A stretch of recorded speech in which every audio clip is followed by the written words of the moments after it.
I'm joined right now by Democratic Congressman Steve Cohen of Tennessee, who sits on the House Judiciary Committee. Peter Baker is chief White House correspondent for the New York Times. Natasha Pretend is here with me as staff writer at The Atlantic. Congressman, thanks for coming on tonight from the House. What do you make of this discussion that's going on in our country, whereby the president's chief of staff, a government employee, can just kiss off matters of morality, ethics, patriotism, and corruption as if they're not relevant because they haven't nailed the president for a felony yet? Well, he works for an immoral, unethical individual, so questions of morality and ethics would certainly work against him. And he, like Mr. Barr, worked for Mr. Trump, and they're going to do everything they can to preserve his presidency so that he can continue to appoint judges that will look askance at women's issues and other issues that have been important to this country. They want to repeal Roe v. Wade, and they want to get as many judges on the Supreme Court and the Court of Appeals as they can. This, I think, was why Barr was chosen. I think Trump saw the benefit of the Federalist group giving him Gorsuch and Kavanaugh, and he said, give me an attorney general. I think he got him, and that's what Barr's doing, is doing his work for the Federalist Society to get these judges through. Do you see him as a puppet? I definitely do. He was hired with an agenda. He took it. That was his job, and he wanted to do it. You know, something I think nobody's thought about?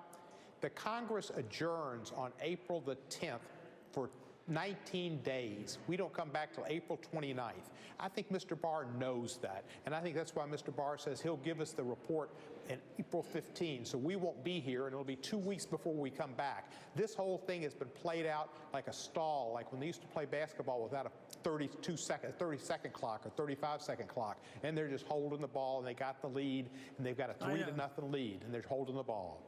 That's Dean Smith's four-corner offense. I know all about it. Thank you. Thanks for the basketball recap. Let me get back to Peter on that. And this isn't basketball at all, but there is a question of game playing here.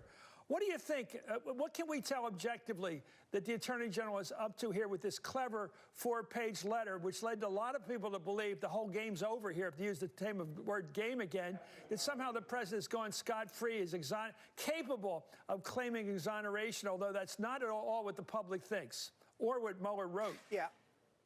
Right. Well, whether he intended it or not, the Attorney General's letter certainly allowed the president to set the framework for the narrative, which is to say that the bottom line conclusions do not find a conspiracy with Russia, and that Robert Mueller is not charging that he violated the law on obstruction, even though he doesn't exonerate him. And that's obviously been really important for the president politically to go out there and be able to say, see, I'm innocent, I didn't do anything.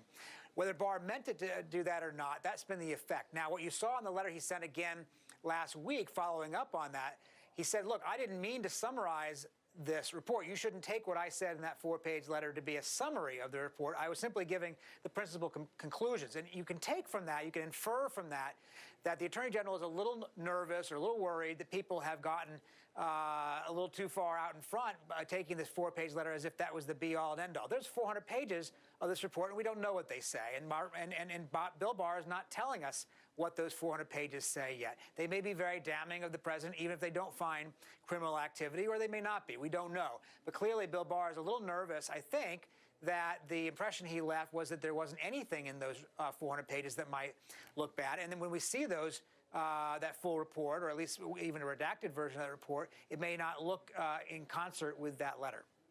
You know, Natasha, when we watch the State of the Union, we take notes. And we have to do a lot of things fast and well. Papers like the New York Times do it incredibly well, the Wall Street Journal, and the Post, and everybody else. You got to look at something and quick. These people claim to have taken the Evelyn Wood speed reading course because they read a 400-page document, and then within 48 hours they had it all out and said, this is all it says here is the president's clean. Now, that's what Mueller basically said. I've read the 400 pages, he's clean. That looked like a PR operation. I think the intention here was, again, to give the president a head start on this, to give him a head start to create the narrative. And I think that someone else who's escaping scrutiny here is the Deputy Attorney General, is Rod Rosenstein. What's his game? Well, it's really baffling that the man who wrote the memo justifying firing Jim Comey, which the president has been under investigation for obstruction, has now been the arbiter of whether or not the president obstructed justice. It's really kind of self-serving. And he's the guy the president calls a Democrat from Baltimore. It seems like it's self-serving for Rod Rosenstein to be involved in these discussions because, of course, he's kind of in the clear now. He's a witness in the obstruction investigation, and by saying that there was no obstruction, he can kind of brush it off and move it aside. So I think that's a part of this. You think he's a Trump mole?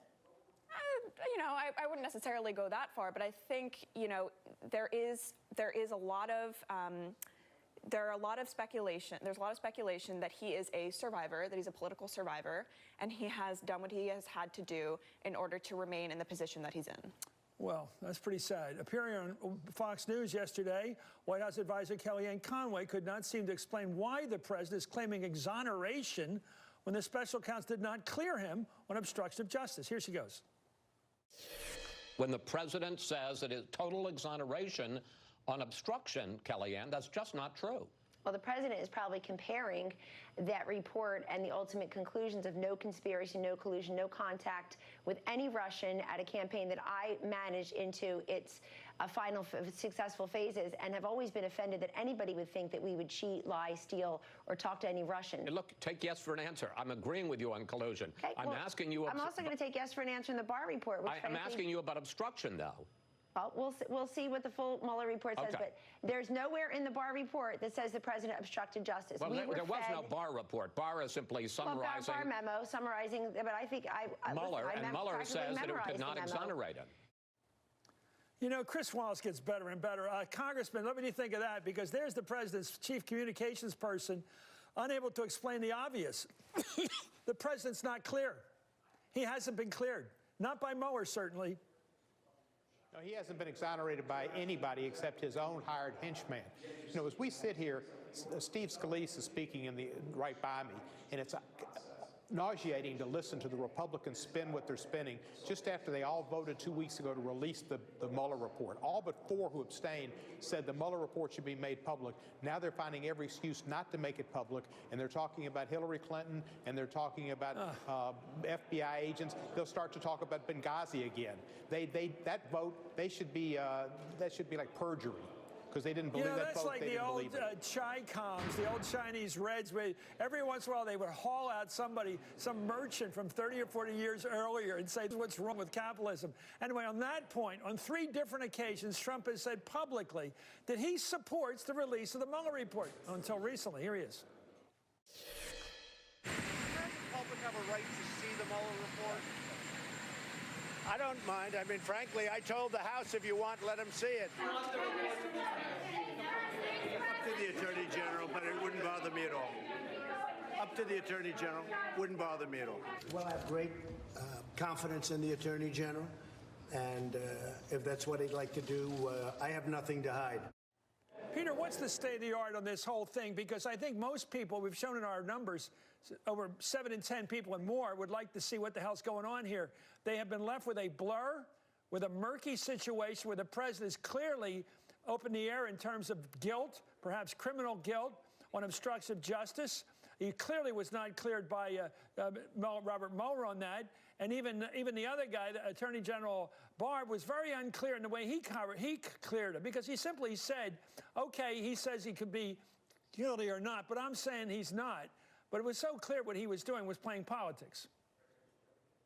Well, what we're going to see here potentially is a pretty important clash if Bill Barr does not release enough of the report to satisfy the House Democrats. Now, the House Democrats say they want everything. They want not just the full report, but the evidence underlying it. Bill Barr says, I'm going to give you everything, at least in the report, except for these 4 categories, the categories being secret grand jury material, classified, material in terms of, intercepts with the Russians, that kind of thing. The question is whether what he produces to them is a good faith effort to give them what they need to make an evaluation of their own, or is it perceived to be hiding information? We don't know that until we see what he's going to give them. He does say he's going to give it to them by mid-April or sooner, he said. So we may find that out in the next week or so. But if he doesn't give them everything that they feel like they ought to have, I think you could easily see a fight that goes to the courts on this, and the courts would be asked to rule as they were under Nixon, as they were under Clinton, as to what are the limits of the executive branch's ability to withhold information from the Congress and the public. Well, let's look at this. The picture's worth 1,000 words, everybody. And Natasha, you take this. If we get a New York Times top of the fold picture of a whole page blacked out, You guys will have a comment on that. I think the world will have a comment. They see pages all blacked out. I'll get to the congressman in a minute. I'm afraid that's what's coming, not just protecting sources, but all kinds of executive privileges claims, all kinds of, oh, this was during grand jury, blah, blah, blah. So 3 strikes, you're out. There may not be much white left on that paper. Your thoughts? Yeah, Chris, and I think one thing the public and Congress has to be really careful about is this 4th bucket that Bill Barr said in his letter that would be redacted, which is information about third parties, peripheral third parties that might be damaging to their reputations. Well, who does Bill Barr consider a third party? What is damaging to their reputations? I mean, this is all so very this is going to hurt Roger Stone? Who knows? I mean, I'm kidding. Is Donald Trump considered a third party because he wasn't charged? And, I just want to go back also really quick to the question of whether ethics and morals matter. If you're a morally vacuous person, then that makes you more susceptible to being blackmailed by a foreign country. If you have no principle, if you have no ethics, this is a national security issue. Or corruption. It's a very big national security issue, and I think that is the lens through which we have to view this. Congressman, your last thought on this and where it stands, because you've got the committee demanding these full report without redactions by perhaps issuing a subpoena by Wednesday. Who's going to win that fight? Well, the courts will decide, and I think we'll end up winning. Historically, the grand jury testimony has been released by judges. Generally, it's been when the Attorney General and the Congress people have gone together. But regardless, if there's a request from a judge after the case has been heard, I think with the president being the subject of this investigation and the importance it is to the American people, that a judge would allow that information to go to Congress. The classified material, we all have classified clearances, and we can hear that in a skiff, and that's simple enough to do.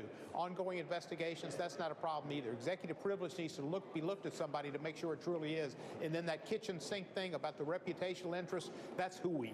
That's just a way for him to black out everything, give us nothing but 2 words, no collusion, with 400 pages black.